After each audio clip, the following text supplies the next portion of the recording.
สบายดีพ่อแม่พี่น้องมื้อนี้โอ้สบายดีเนาะน้ำฝนมื้อนี้โอที่โทรมาหาว่าโทรมาหาว่ามื้อนี้เป็นวันเกิดของเรานี่เงินโอที่นี่มันมาแต่ต่างประเทศพุ่นแหละแล้วมาเอาเมียอยู่ลาวจอบมึงก่อนมาเอาเมียอยู่ลาวนี่เด้แล้วเพิ่นเดี๋ยวนี้เพิ่นเปิดร้านอาหารแน่แล้วก็เฮ็ดมินิมาร์ทแน่เด้เมียเพิ่นนะตะกี้นี่ตอนนั้นเมียเพิ่นเฮ็ดการทิศหนึ่งพักมือหนึ่งแล้วเฮามาหับเพิ่นไปเที่ยวตลอดมือพักของเพิ่นนะแต่ว่าแนะนำให้เราว่าเจ้าไปเฮ็ดการให้คนอื่นเจ้าบ่รวยเจ้ามีแต่ไปสร้างความฝันให้คนอื่นเจ้าอยากมีเงินมีคำเจ้าต้องมาเฮ็ดธุรกิจของตัวเองเราก็เอาคำว่าของเฮาไปคิดต่อไปต่อมากับไอ้หลัดน้องสิออกการมาเปิดร้านอาหารมาเปิดอยู่เฮือนตัวเองเด้เราก็เฮ็ดอีหลีนี่เด้สองผัวเมียนั่นนะไปวันนี้มื้อนี้วันเกิดโอที่เขาก็สิพาไปเบิ่งไปน้องน้ำฝนนั่นละบ่เขาก็ซื้อเค้กมาให้เรานำ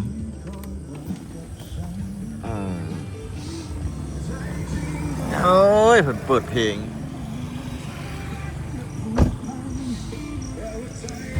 โอ้บ่ได้มาหาเขาเจ้าดนแล้วโอ้คนรถเฮานี่เข้าไปหน่อยนึงบ่มาน้องฝนจับเค้กให้เลยนี่ได้บ่ตุ๊กนั้นบ่เอาตีบ่สิเอาไปให้หยังฮะโอ้จะมีแผนหวะน้องน้ำฝนมีแผนจะกินเป๊ปซี่เดี๋ยวนี้นี่น้องน้ำฝนนี่ติดเป๊ปซี่แล้วก็พยายามเว้าให้น้องฝนด้วยว่ามันกินหลายมันเป็นเบาหวานแต่ก็คือว่าอะไรเว้าหลายมูซังหัวแบบนี้ เนี่ยเธอซื้ออันนี้มาแล้วเธอซื้อเป๊ปซี่ใส่ฮันเดี๋ยวนี้ไปมีแผนการที่กินเป๊ปซี่แล้วนั้นลงไปนำแต่ว่าเป๊ปซี่ก็ต้องเป็นเป๊ปซี่กันแก้วอีกได้ตัวแก้วมันจังแซ่บเพราะฉะนั้นแต่ตัวแก้วมันก็แซ่บต่าง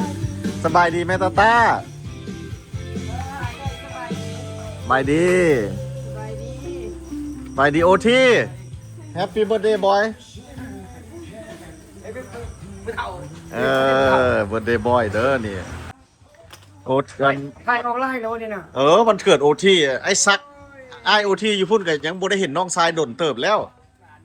พอบ่ได้มานี่ดนแล้วเด้สบายดีแม่ตาจูเฮาบ่ได้เจอกันดนเติบเนาะแต่ตั้งแต่ค่าเฮ็ดเปิดห้างธุรกิจเป็นตัวเองเนี่ยมันบ่มีเวลาเลยเห็นบ่ตะกี้เห็นทิศนึงพักเทื่อนึงแล้วเฮาไปเที่ยวน้ำกันเดี๋ยวนี้กลายเป็นเจ้ไปแล้วบ่ได้ไปเที่ยวน้ำเฮาแล้วบัดนี้รถนี่น่ะตาไปใส่หลายอยู่ไหนตอนนั้นเดี๋ยวเบิ่งท่านนั่งโต๊ะหินนะน้องฝน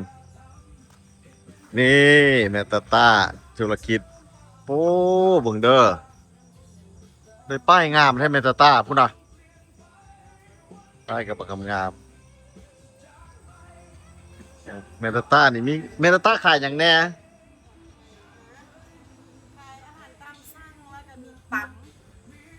ำทะเลตำโอ้ใบตำก้อนตำขาวตำทุกอย่างโอเคสั่งมาน้ำปั่นน้ำเนาะเห็นอยู่เนี่ยเอาเจ้าไล่เงินของเจ้าซะเดี๋ยวไล่เงินผิดสำได้เลยนะ แต่มันเรื่องเงินเรื่องคำเมตตาว่าผิดยากกว่าท่านก็ผิดย้อนเลยเรื่องนี้เป็นเรื่องของสำนานหรอวะสบายดีตานี่ผู้นี่ซื้อตาเขาละเอิ้นตะเพิ่นมาเมตตาตั้งแค่อันนี้ซื้อสอนเด้อเมียโอที่ซื้อสอนอันนั้นลูกสาวซื้อตาเว้ยโอที่เอิ้นไผมาแน่เนี่ยก็เอาไปคนพักไปพ่นนะแป้งกันมีอย่างเช่นอย่างกินเหนียวที่เกี่ยว จียวจำปา โอ้ที่เฮ็ดเองเลยเนี่ยว้าวโอ้มีบุญวาสนาเฮ็ดได้สิได้กินนี่นะ โอ้ย โอ้ที่เฮ็ดให้กินเลย พูด นี่อ่าอ๋อที่ตับแก้วสองผัวเมียได้อเนาะบุญพนักงานกับสองผัวเมียนี่แหละซอยกันแม่นบ่ แม่ สองเท่าซอยกันเนี่ยโอ้อยากเพิ่นต่ำแจ่วนี่เช่นยังกินเนาะนี่เนาะ เซอร์ไพรส์จักหน่อย เซอร์ไพรส์หน่อยนึงหวะเป็นหมากอีหยังขึ้นหน่วยใหญ่แท้นี่โอ้หมากที่เขาหมักซะด้วยตัวนี้น่ะหมักลองกองโอ้ยอยู่หมักลองกองแซ่บๆที่เขาหมักอะไรนี่นะเพิ่นบ่บอกว่าเฮ็ดหยังให้กินเซอร์ไพรส์ว่าซั่นแต่ว่าเห็นแจวออกมาแล้วหมากอันนี้นี่แซ่บเด้อพ่อแม่พี่น้องหมักลองซื้อหมักลองกองลองกองสงสัยแขกผู้มีเกียรตินี่สงสัยมี20คนนะนี่โอที่เชิญมาเนี่ยอาจจะเป็น40คนบอกคือ20คนแขกผู้มีเกียรตินี่40คนคือ20คนมานี่หว่า เออ มีแต่ข้างเฮานี่แหละ คัน40คนล่ะมีแต่4คนคัน20คนล่ะมีแต่ข่อยกับน้องน้ำฝน ประมาณ40คนนี่แหละ ประมาณ40คนแม่นบ่ 50นี่แหละ มีด็อกเตอร์ด้วยเนาะแล้วน้องแอนนาเด้ข้าง จักหน่อยมา ๆขึ้นมาก็มีแขกหลายอยู่ซั่นน่ะเอ้เขายังบ่ฮู้เด้นี่ว่า2ผัวเมียนี่เฮ็ดหยังให้กิน แต่อันกำลังเฮ็ดนี่สงสัยมันต่ำของลูกค้าแม่นบ่เนี่ยต่ำต้อนว่าต่ำมี ตำมะนาวตำกุ้งเปียกบ่แม่นตำนี่ไว้ ต่ำมีไว้พกเท่าใดเนี่ย ตัวนี้มาประมาณ2ดอลนี่ บ่ให้ว่าเงินกีบลง 40,000 40,000ก็บ่ฮอด2ดอลแล้วเดี๋ยวนี้ 40,000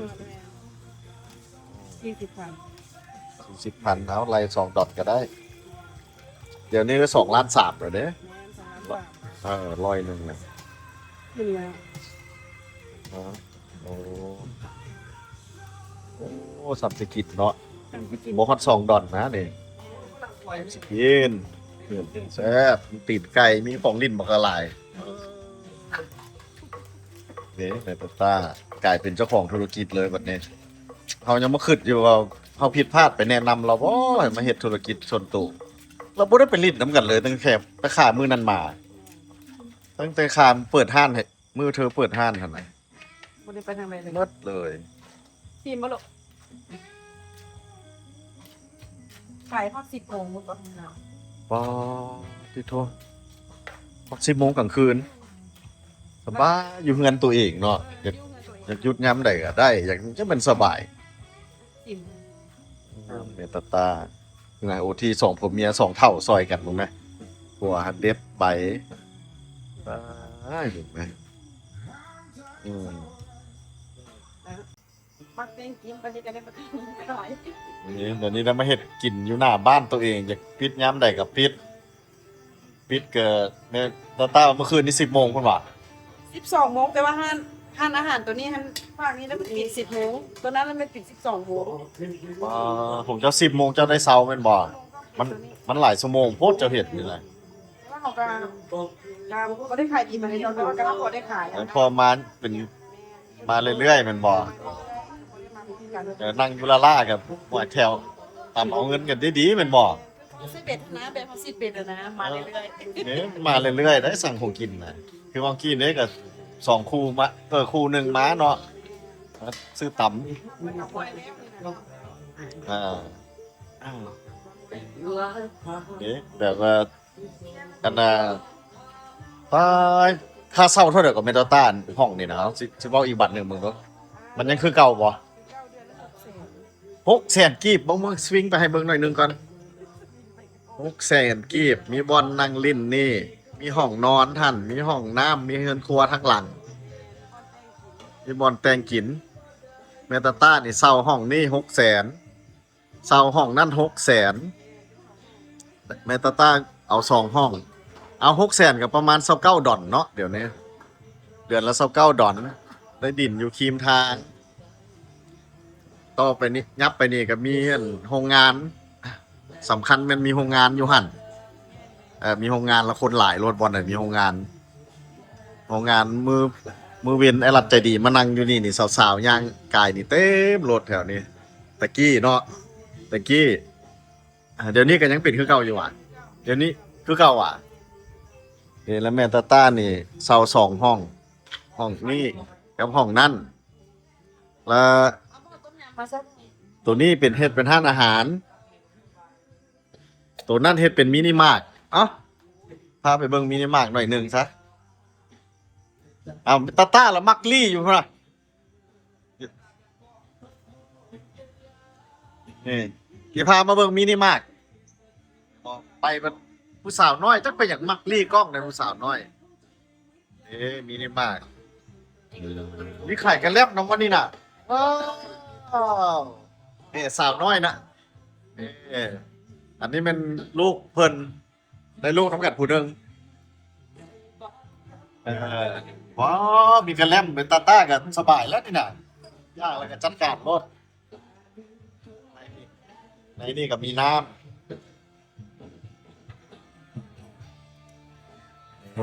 อันนี้ก็อีกห้องหนึ่งที่คนเศร้ากันเดือนละ29 ดอลประมาณ600,000 กีบแล้วก็มีน้ำอยู่นี่มีน้ำก้อนน้ำเนี่ยขายน้ำก้อนน้ำ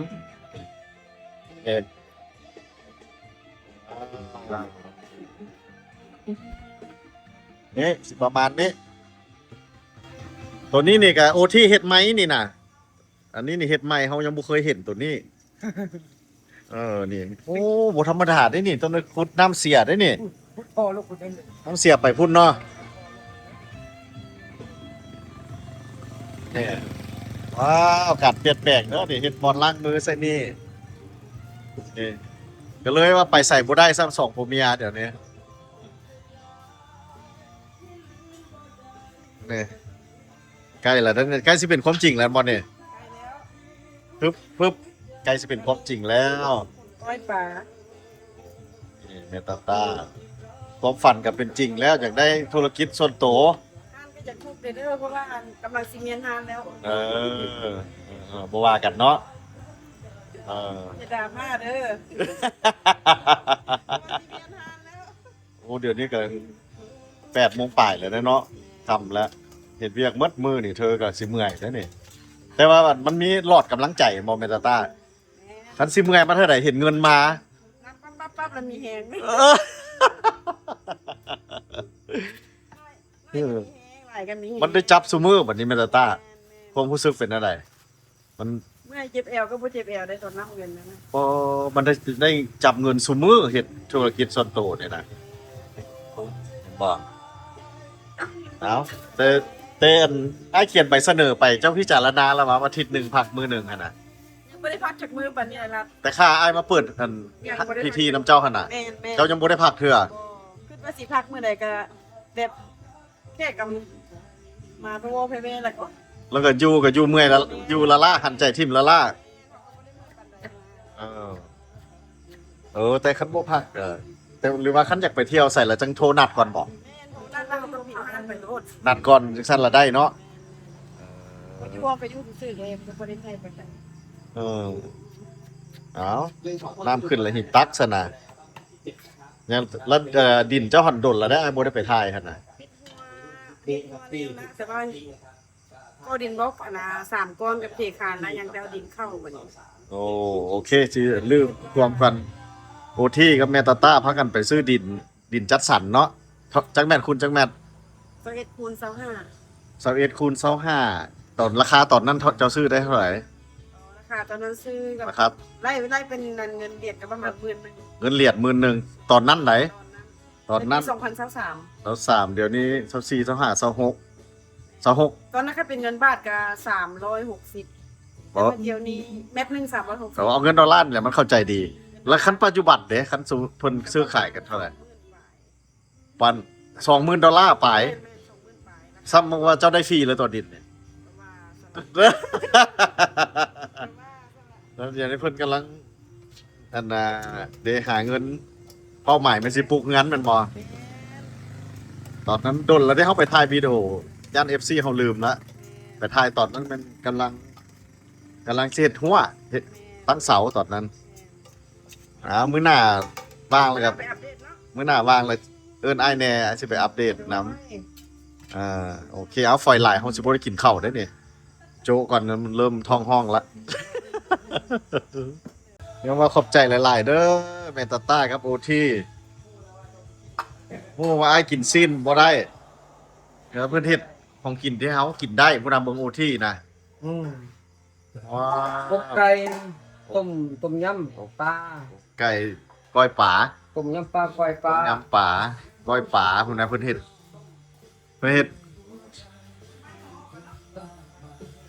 นี่แม่ตาต้า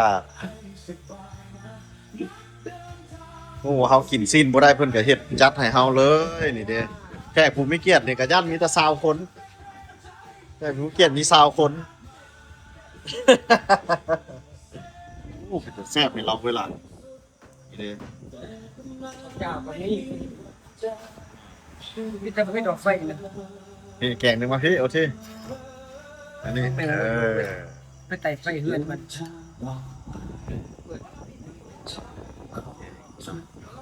เมตาต้าเฮ็ดให้เฮากินได้ แม่น แปลว่าเมตาต้าเนี่ยต้องได้เบิ่ง Facebook หรือ YouTube เฮานี่นะแม่นมันเหมาะว้าวเนี่ยคนสลาดเห็นบ่จังซี่แหละเราฮู้ว่าถ้าโคตรกอดรถว่าลูกว่าไผมักแนวใดมันจัดให้รถนี่แหละสมมุตินี่คนเฮาสิคนจากสิรวยนี่มันไปแก้ปัญหาให้คนอื่นแล้วรวยรถผู้ใดที่มีปัญหาแล้วเจ้าไปแก้ปัญหากับเจ้าได้รวยตาต้าตัวนี้นะ แม่น เอออ่า หมาบัดนี้นะ แม่นละวันนี้นั่งละวันนี้ ได้บัดนี้ เอาล้างมือให้แม่สะเทาบัดนี้น่ะโอเคเอ๊ะแม่ตาต้าฮู้ว่าเฮา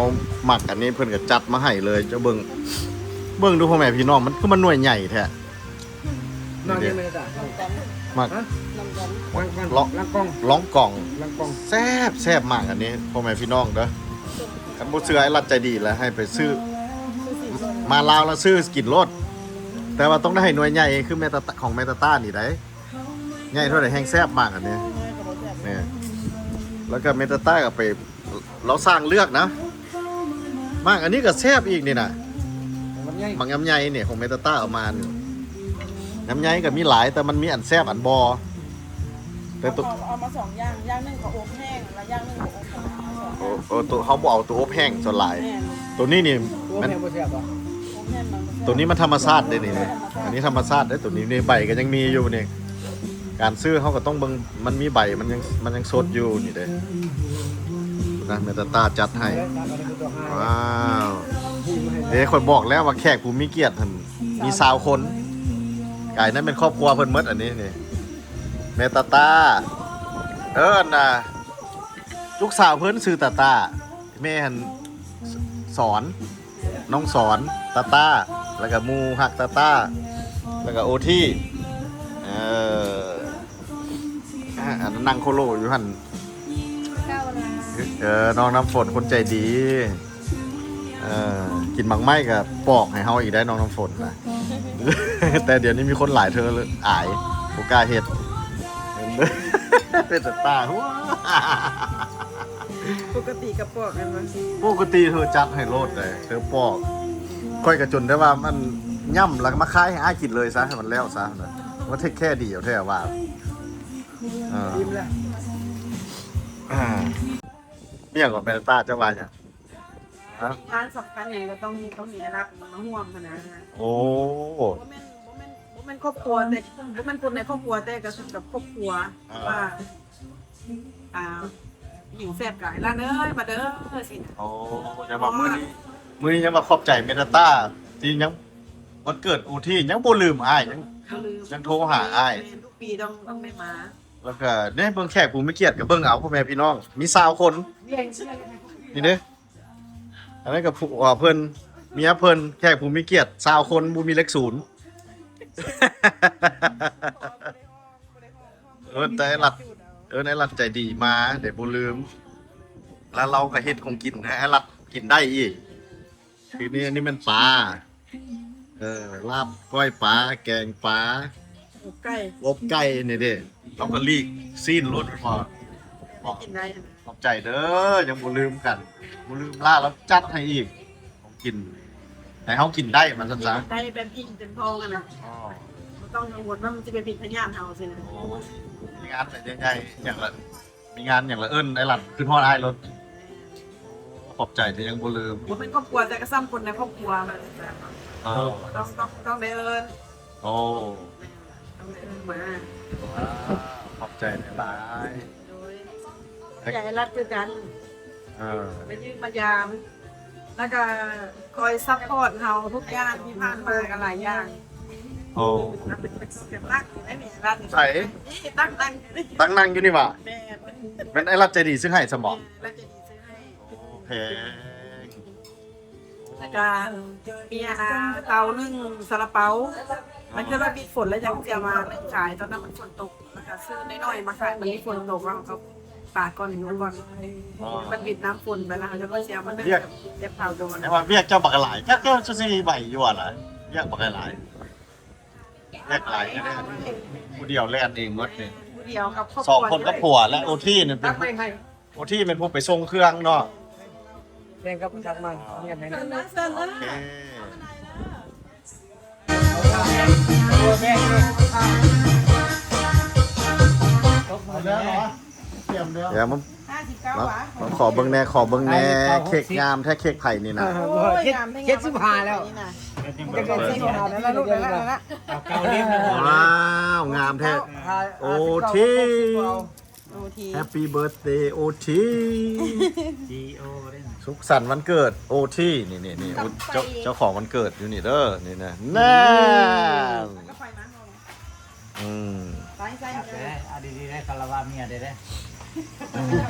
คาราวาเมียคาราวา คาราวา เมีย เขาห้องก่อนแม่สิคาราวา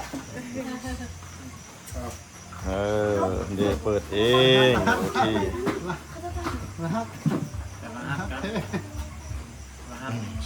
69ดีเปล่า69มักไล่69ดิ ปาปิโท พอเราเข้าใจเลยพาจุโชคว่าง่ายเลย ไอ้โยกัน69เราคนต่างประเทศฮู้รถใดมาแปลว่าหยังเบอร์รหัสโทรศัพท์โอที่6969ซั่นอึ๊บเฮ้ยตาคัมอนตา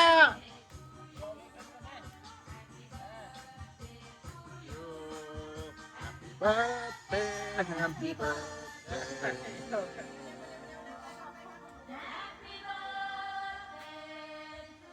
เงายืดขึ้นเลย ข้าง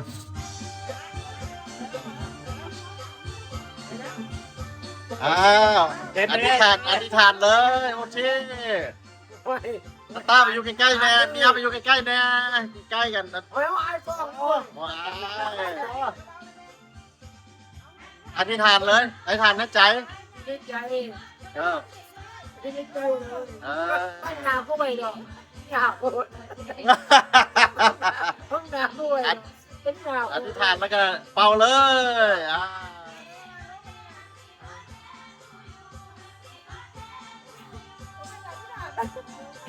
อธิษฐานแล้วเป่าเลยโอเคโอเค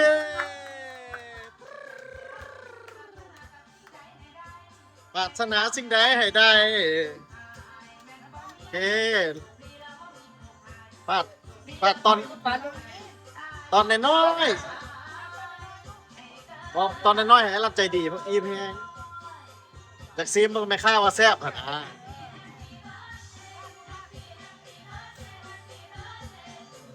โอ้เค้กโอที่งามเด้อเค้กโอที่นะ Thank you for cake man จะไหนก่อน Thank you for cake งามที่แต่โค้แซ่บบอลมีช็อกโกแลตอีกที่ไหนวะช็อกโกแลตออนเลยพิเศษนะ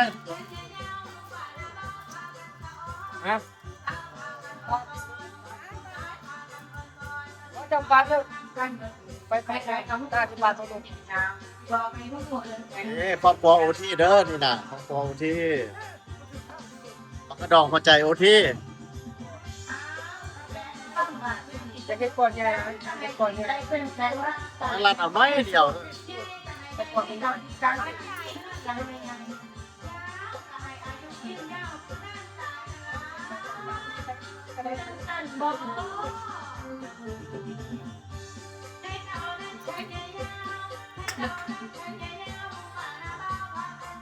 โอ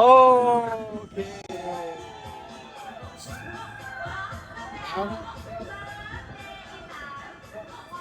มาลองซิมเบิ้ง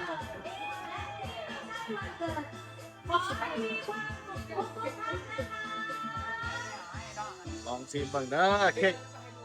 ค้กมันเกิดโอที เริ่มกูหักจะย้าย เจ้าละว่าเมียมันเป็น ช็อก เมี โก ย แลตแซ่บพอไม่ต้องตั้งซิมเบิ้ง ห้อง เด้ นี้ทุกคน อ อยู่กูหักกันแหละเนี่ยหักกับห้องนี้จะขึ้นกูหัก ครับให้ดูคิมนะ มาละใจ ห้องนี้เขาจะขึ้นเขาก็หักตัว นี่เด้อ โอ้เสียบไปละเสียบไปเป็นยังไง มันคือบ่มีตอนแดงตอนอย่างเดียวของเจ้าตอนแดงตอน เสียบเว้ย เอาเต้นตอนแดงตอนเขียวใส่ได้แน่น่ะใช่โอทีแน่สีเขียวแน่ มันกูบานร้ายเสียบเว้ยได้แล้ว เขียวนะเออ มาแต่ทุกคนเด้อ ร้านนี้แน่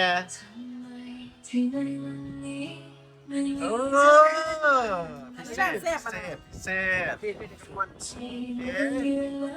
เสียงอยู่กล้องเด้อ thank you ตั้งกันเขียวๆมาใส่แน่ลองเบิ่งแซ่บแท้บ่โอเค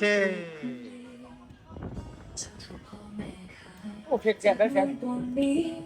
บิ่งก่อนโอ้ย นี่แรกตัว แต่ตักส่งเด้อเอาหมดตอนกิน เฮ้ยจะว่าจะไปทำมามันแม่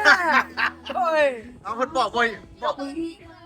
จะทำมามันจะไป เพิ่นบอกบ่ให้กินแป้งเด้ให้แป้งประเภทมันเพื่อให้ลูกชายเด้อแม่เฮือนมากินยาว่าซั่นพ่อเลย เสียบเลยเสียบเลยเค้กดูดิเสียบเว้ย ครับ เค้กดูเสียบรับ แซ่บอยู่เอาดิโอ้นี่แก้ว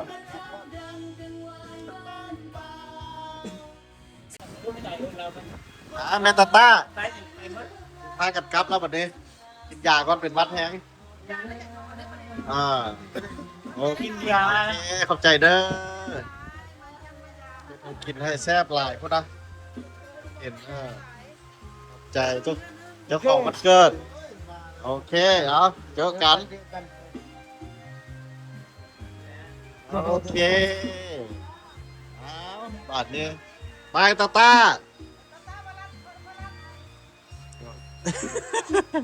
โอเคกลับเมืองแล้วบัดนี้นะเจอกันใหม่วิดีโอหน้าเด้อทุกคน โอเค บาย